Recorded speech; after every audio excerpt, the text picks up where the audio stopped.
எல்லாருக்கும் வணக்கம். என் அன்பான சொந்தங்களே, ஒரு நிமிஷம். நீங்க என்ன வேலை செஞ்சுகிட்டு இருந்தாலும் சரி, அப்படியே ஒரு நிமிஷம் கண்ண மூடிக்கோங்க.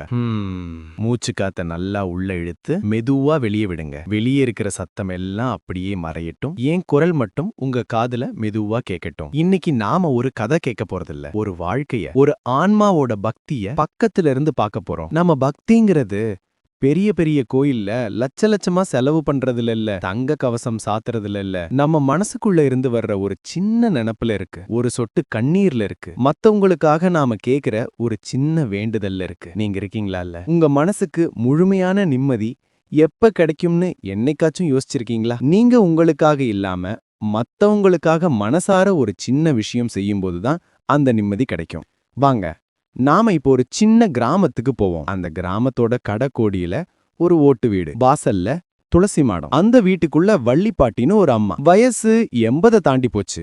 உடம்புல தெம்பு குறைஞ்சிருக்கலாம், ஆனா மனசுல இருந்த பக்தி அது மட்டும் குறையவே இல்ல. அன்னைக்கு சங்கடகர சதுர்த்தி, நம்ம பிள்ளையாருக்கு உகந்த நாள். வள்ளிப்பாட்டிக்கு காலையில 4 மணிக்கெல்லாம் விழிப்பு தட்டிருச்சு. எந்த அலாரமும் இல்ல. அவங்க மனசுக்குள்ள இருந்த அந்த பிள்ளையாரே அவங்கள எழுப்பி விட்ட மாதிரி இருந்துச்சு. மெதுவா எந்திரிச்சு வாசல கூட்டி பசுஞ்சாணம் தெளிச்சு அரிசி மாவுல சின்னதா ஒரு கோலம் போட்டாங்க. அந்த கோலத்தை பார்க்கும்போதே அந்த இடத்துல மகாலட்சுமி வந்து உட்கார்ந்த மாதிரி ஒரு ஃபீல். நீங்க கிராமத்துல இதெல்லாம் பார்த்திருக்கீங்களா? அந்த பசுஞ்சாண வாசனை, அந்த அரிசி மாவு கோலம் நினைச்சு பார்க்கும்போதே மனசுக்குள்ள ஒரு சிலிர்ப்பு வருதில்ல. குளிச்சு முடிச்சிட்டு வந்து பூஜை அறையில இருந்து சின்ன பிள்ளையார் படத்துக்கு முன்னாடி உட்கார்ந்தாங்க. அவங்க பூஜை அறைங்கிறது பெரிய ஹால்லாம் இல்ல, சுவத்துல ஒரு சின்ன மாடம். அதுல பிள்ளையார், முருகன், சிவன் பார்வதின்னு சின்ன சின்ன படங்கள், ஒரு விளக்கு, அவ்வளவுதான். ஆனா அந்த இடத்துல இருந்த தெய்வீக சக்தி பெரிய பெரிய கோயில்ல கூட சில சமயம் கிடைக்காது. அவங்க பிள்ளையார்கிட்ட பேச ஆரம்பிச்சாங்க. அப்பா, பிள்ளையார் அப்பா,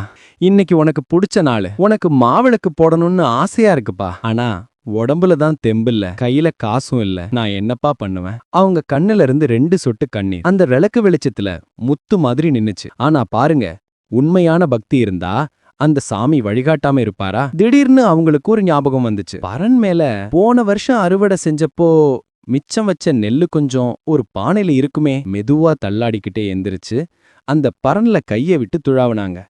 அவங்க கைக்கு அந்த பானை தட்டுப்பட்டுச்சு. எடுத்துட்டு வந்து கீழே வச்சு மூடிய திறந்தா உள்ள ஒரு படி பச்சரிசி அப்படியே புதுசு மாதிரி இருந்துச்சு. அவங்க முகத்துல அப்போ ஒரு சந்தோஷத்தை பார்க்கணுமே. கோடி ரூபாய் கிடைச்சா கூட அந்த சந்தோஷம் வராது. என் பிள்ளையாரே, நீதான்ப்பா எனக்கு வழிகாட்டின என்ன சொல்லிக்கிட்டு அந்த அரிசிய முரத்துல கொட்டி புடைச்சாங்க. அப்புறம் அதை கழுவி வெயில்ல காய வச்சாங்க. ஒவ்வொரு வேலையையும் அவங்க ஒரு தவம் மாதிரி செஞ்சாங்க. அரிசி காயற வரைக்கும் பிள்ளையார் புராணம் சொல்லிக்கிட்டு இருந்தாங்க. அந்த வீட்டுக்குள்ள அந்த புராணம் ஒரு தாலாட்டு மாதிரி ஒழிச்சுக்கிட்டு இருந்துச்சு. இந்த மாதிரி ஒரு பக்திய, இந்த மாதிரி ஒரு அர்ப்பணிப்ப நீங்க உங்க வாழ்க்கையில எங்கேயாச்சும் பார்த்திருந்தா, இல்ல இத கேட்கும்போது உங்க பாட்டி, உங்க அம்மா ஞாபகம் வந்தா, மறக்காம ஒரு லைக் பட்டனை தட்டுங்க. அவங்க ஆன்மா எங்க இருந்தாலும் சந்தோஷப்படும். மதியம் போல அரிசி நல்லா காஞ்சிருச்சு. இப்ப அதை இடிக்கணும்.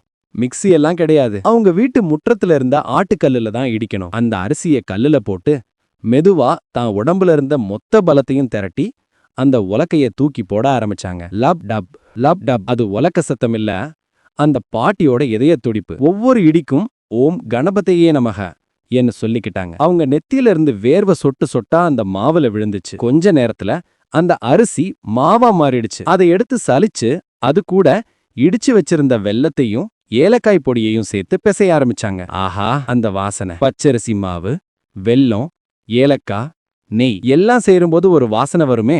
அது வெறும் வாசனை இல்ல, அது பக்தி, அது அன்பு. மாவை பிசைஞ்சு ஒரு விளக்கு மாதிரி செஞ்சாங்க.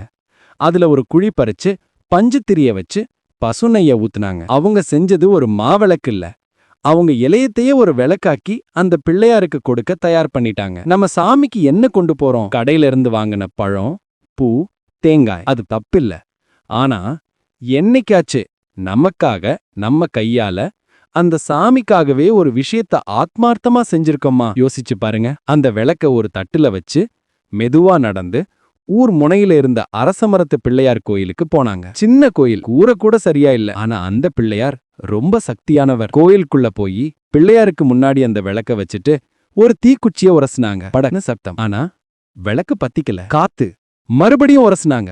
அப்பவும் காத்துல அணைஞ்சு போச்சு. வள்ளிப்பாட்டிக்கு கண்ணு கலங்கிருச்சு. என்னப்பா பிள்ளையாரு, இவ்ளோ கஷ்டப்பட்டு செஞ்சுட்டு வந்தேன், என் மேல உனக்கு கருணை இல்லையா? அப்போ அவங்க ஒரு காரியம் செஞ்சாங்க. தன்னோட மெலிஞ்சு போன உடம்ப வளைச்சு அந்த விளக்குக்கு முன்னாடி ஒரு கவசம் மாதிரி நின்னுக்கிட்டாங்க. தன்னோட முந்தானையால அந்த விளக்க மறைச்சு பிடிச்சுக்கிட்டாங்க. இப்போ 3வது தடவையா குச்சிய உரசுனாங்க. சுர்ருன்னு அந்த திரி மெதுவா நெருப்ப பத்திக்கிச்சு. ஒரு சின்ன சுடர் அந்த இருட்டுக்குள்ள ஒரு சூரியன் உதிச்ச மாதிரி பிரகாசமா எரிஞ்சுச்சு. அந்த பாட்டி அந்த விளக்கையே பார்த்துட்டு இருந்தாங்க. அந்த வெளிச்சத்துல பிள்ளையாரோட முகம் சிரிக்கிற மாதிரி இருந்துச்சு. அவங்க கையை எடுத்து கும்பிட்டு கண்ணை மூடினாங்க. அவங்க என்ன கேட்டிருப்பாங்க? எனக்கோ என் புள்ளைக்கும் நல்ல வாழ்க்கையை கொடுன்னு கேட்டிருப்பாங்களா? இல்ல, அப்பா பிள்ளையாரே, எனக்கு ஒண்ணு வேணாம். இந்த ஊர் நல்லா இருக்கணும், மழை மாதிரி நல்லா பெய்யணும், விவசாயம் செழிக்கணும், இந்த ஊர்ல இருக்கிற ஒவ்வொரு ஜீவனும் ஒரு எறும்பு கூட பசியோட தூங்க போக கூடாதுப்பா, எல்லாருக்கும் நல்லத கூட, எல்லாரையும் காப்பாத்து. இதுதான் அவங்க வேண்டுதல். அவங்களுக்காக அவங்க எதையுமே தேக்கல. அந்த காத்து மறுபடியும் நடிச்சுச்சு. ஆனா இந்த தடவை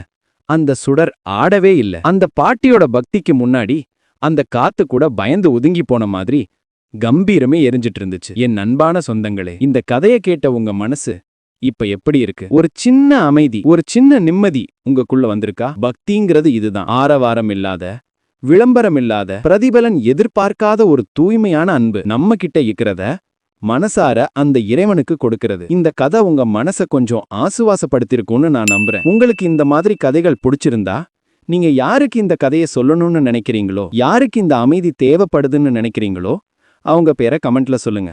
இந்த அமைதி அவங்களுக்கும் போய் சேரட்டும். மறக்காம இந்த வீடியோவை பகிர்ந்து நம்ம சேனலுக்கு சப்ஸ்கிரைப் பண்ணுங்க. அடுத்த தடவை நீங்க கோயிலுக்கு போகும்போது பெரிய அர்ச்சனை தட்டை எடுத்துட்டு போகலைனாலும் பரவாயில்ல, உங்க மனசு நிறைய அன்பையும் மத்தவங்களுக்காக ஒரு சின்ன வேண்டுதலையும் எடுத்துட்டு போங்க. அது போறோம். அந்த அண்ணாமலையாரும் அந்த அருணாச்சலேஸ்வரும் நம்ம எல்லாரையும் காப்பாத்துவாங்க. தென்னாடுடைய சிவனே போற்றி, எந்நாட்டவர்க்கும் இறைவா போற்றி. திருச்சிற்றம்பலம்.